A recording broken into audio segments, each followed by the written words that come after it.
Here we are live at MedTech in Toronto, not Mars yet, but we got Don here with us. We're so excited to have you, and Randy, my co-host.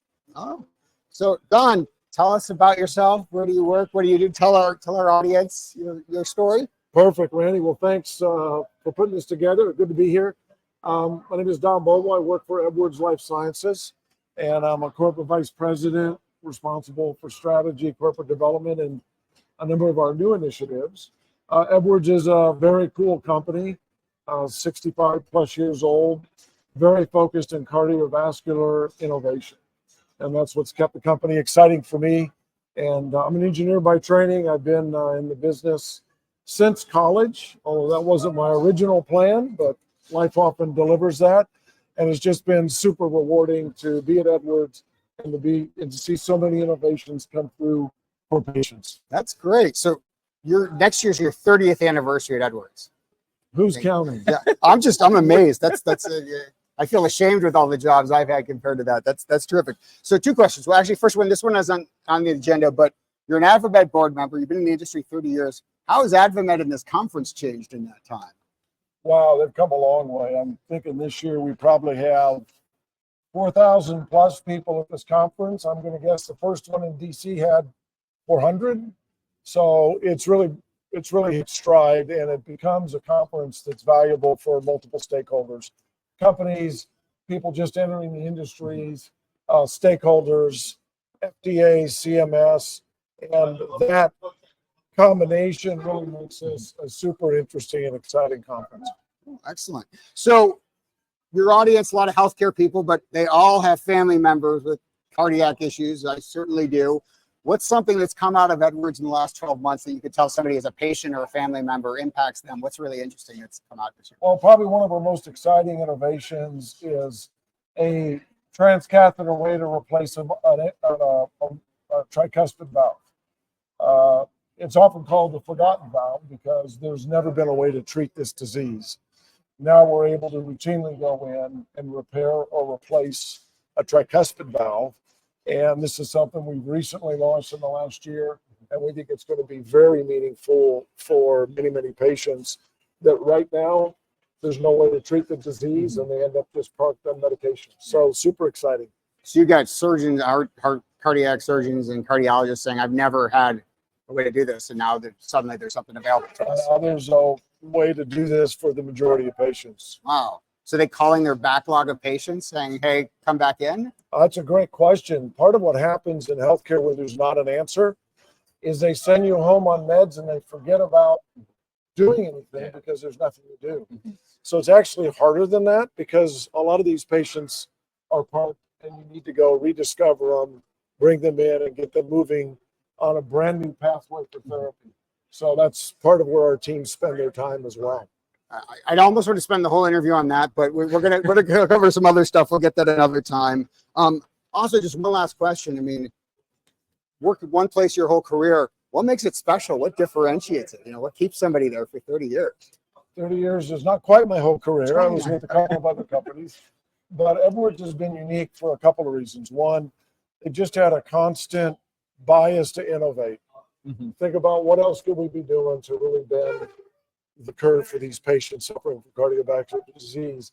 And even with some successes we've had and even failures, we haven't really lost that main focus of our strategy. How do we innovate in a way that really moves the needle for patients? And then secondly, I've had the gift of doing a lot of different things at Edwards.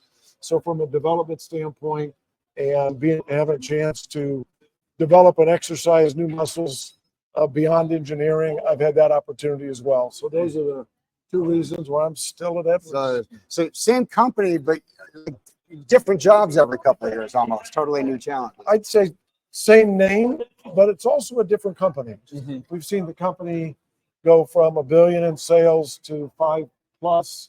We've seen us go from a more diversified strategy to a company very focused on structural heart disease.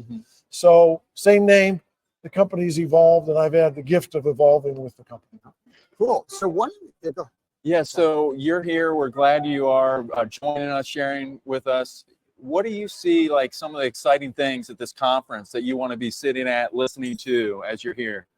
I think there's a couple of things that come to mind. One, we all know there's a constant move for digital and AI continuing to transform how we find disease, Yeah. how we diagnose disease, and how we treat disease. It's been fun to see this year. There's even more of that. Now, it's not so simple. There's a lot of pieces to it. There are regulators. There's how do you pay for it? How do you integrate it? But I'm very excited because I see a lot of that moving into the mainstream that's going to have a meaningful impact on patients. So do you see like, Mark Andreessen in his famous Wall Street Journal article 13 years ago said, in the future, every company will be a software company. Do you feel like every year Edwards' software is more and more of a core competency within the organization? Not yet, or if you measure it in small increments, yes, a little more.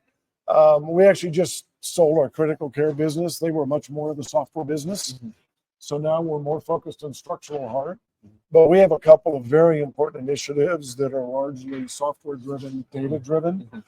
And it's not a majority, but it's a significant initiative, quite frankly, that teaches us about the chaos of patients getting diagnosed and getting care. And it makes us better partners with physicians and other stakeholders to deliver that care. And it teaches you as a result of designing that software and doing the requirements, or seeing the data that comes out of it gives you insights? The latter. I think the data that comes out of it, quite frankly, makes every day a school day. Yeah. You see this data, you see how patients are moving, you see where they're being misdirected, where they're properly directed, and you just end up coming off of that a much better partner with hospitals and physicians.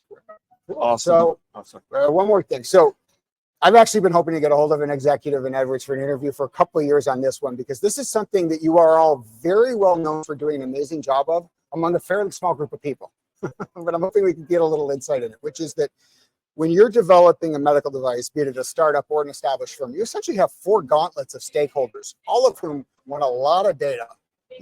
First of all, you have your investors, right, either internally or externally. You have your regulators, then you have your payers, and then you have the providers and the patients.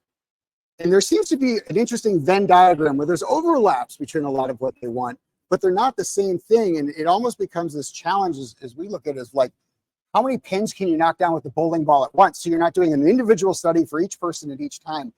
You guys have a reputation, particularly with TAVR, of having just nailed this, of getting down this sort of clinical trial and evidence pipeline to the point where, I don't know the exact numbers, but the numbers I heard thrown out were, you could get for a new indication on TAVR CMS or FDA in 3 months and a couple more weeks for CMS or something.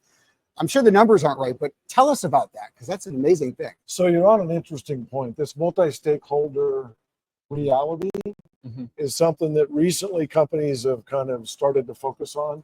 I go back to when we spun out of Baxter Healthcare in 2000. We put together a credo for the company that actually in that credo elevates our actions benefiting multiple stakeholders. And you ask the right question, how do you do that, right? Because at some point they're at odds.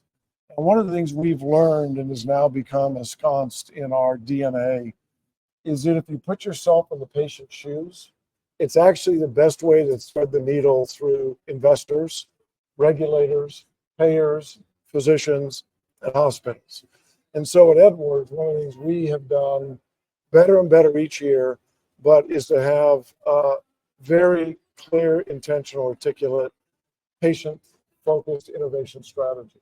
So when we make decisions, we say, I understand what the investors think, FDA, CMS, management, engineers, but if you're the patient, what decision would you want to be made? And what we found is that patient focus is an amazing third rail that unifies just about every stakeholder. Because if at the end of the day you delight a patient, we do fine. The shareholders see that. FDA feels that motivation, CMS. And so this is something that we constantly bring ourselves and our teams back to, which has been super helpful in that point. Candidly, I'm almost getting like a little bit clamped, because it's so rare in healthcare in this country to hear somebody say, if you do right by the patient, it's actually great business, unfortunately. So that's really exciting to hear. We believe that. Awesome. Terrific. Well, thank you for coming out. Thank you. Thanks for Have a doing great this. conference. All right.